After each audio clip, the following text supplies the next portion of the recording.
destruir. Sou discriminada pela sociedade, ninguém me quer.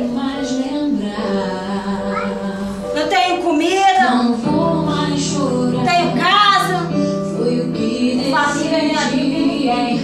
Não vou mais chorar. Ele dá nada. Pra quê? Não quero é amor.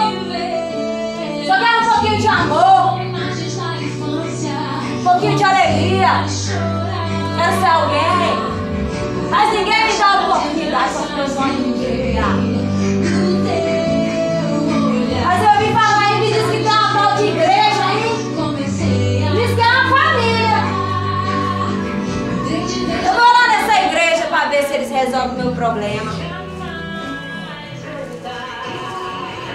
Oi, igreja! Igreja! Acorda, minha filha, eu preciso de uma família. Igreja! Igreja!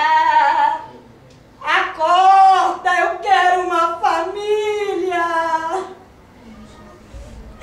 Eu quero uma família, igreja, me ajuda.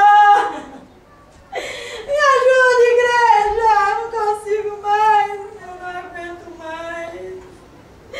Eu não tenho casa, eu não tenho família, eu não tenho amigos. Eu ouvi dizer à igreja que você é uma família.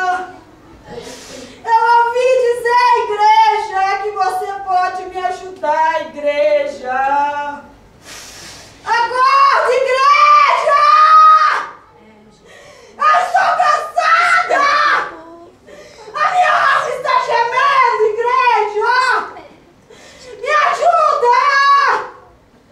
Será que você não vai me ajudar, igreja?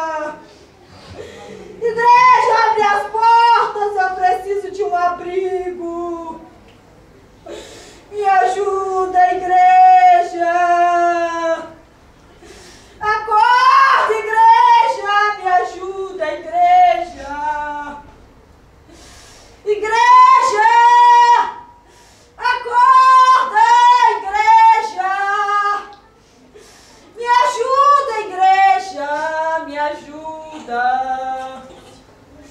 Eu vou esperar, igreja. Eu vou esperar, igreja, porque eu ouvi falar que você é uma família. Eu vou esperar aqui para ver se a porta vai abrir.